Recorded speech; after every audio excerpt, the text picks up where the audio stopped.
The largest ever hack in crypto just happened a few hours ago. Check this out. I thought that it would be worth sharing. I don't trade crypto. I don't personally care for it. I've always viewed it as just a hyped up, overvalued movement, right?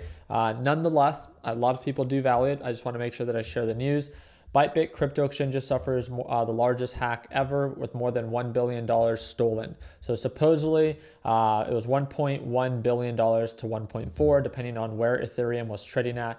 But this highlighted a transfer of more than 401,000 Ethereum. The hacker transferred the funds to a fresh wallet address, but then has since moved the funds to more than 50 other wallets. So you want to know like the part that I find like super funny about all of this is some of you guys might not, because obviously it had a negative impact to Ethereum. Ethereum is now back at that same previous support of 2,600. So again, Ethereum is not crashing. It's just testing that same previous support range. I want to show you a video though of the CEO actually confirming. So it's not just made up news. It's actually confirmed by the CEO. But before I share with you this video, isn't crypto supposed to be super secure? Isn't crypto supposed to be like, hey, the government can't take it away from me? And isn't crypto supposed to be like low fees? Maybe it's just been my experience and what I've heard or what I hear about it. People are always getting hacked. Money's always being stolen. There's a bunch of fraud committed in the crypto space.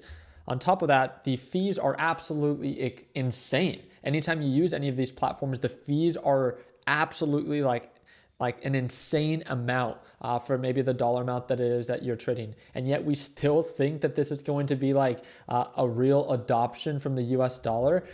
It's literally laughable. Like all these value pieces of why crypto was supposed to be super valuable. It's like, it's complete BS. It's become, if anything, worse than normal currency. And guess what?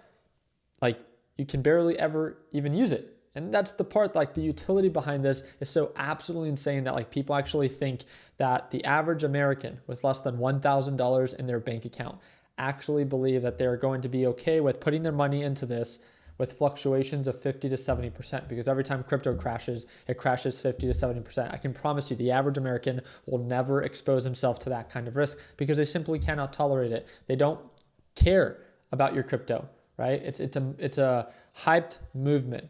And moments like this, I think, just like present huge red flags that, again, normally do get ignored until it really begins to fall apart. But I want to show you this video very quickly from the actual CEO of Bybit. Experience currently Bybit is still processing withdrawals. I will give you the latest update. We've experienced massive withdrawals since the last 2 hours. We currently have about, as of maybe 10 minutes ago, 4,000 withdrawal pending. That's because we need to move liquidity into chains, okay?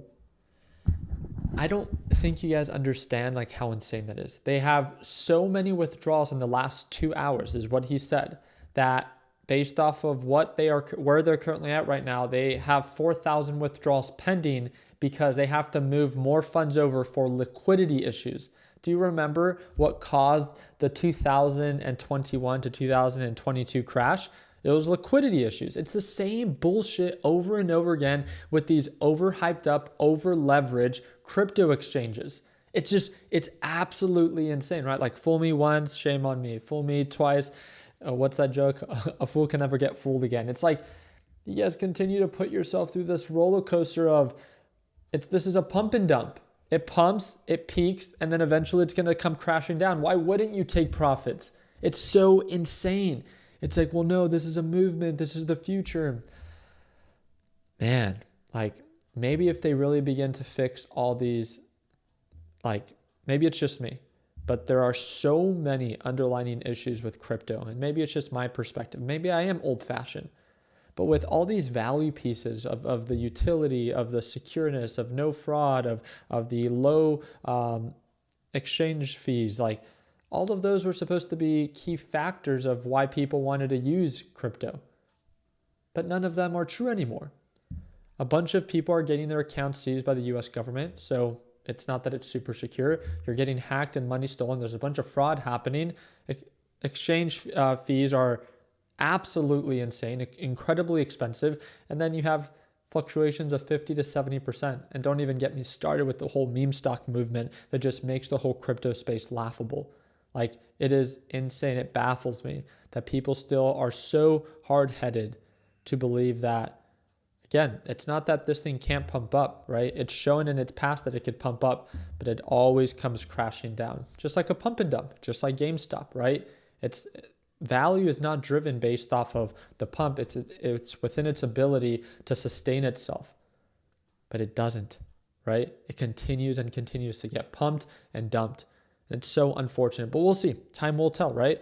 Maybe they will fix the problems and maybe we can adopt it. But as of right now, I just could not imagine a world where the average American with less than $1,000 in their account would ever want to settle and expose themselves to this kind of risk. It just doesn't make sense. It's not realistic. So very excited to follow up. Hope that earned a thumbs up. Make sure you guys follow for updates. And if you ever have any questions, feel free to comment down below. Take care, team.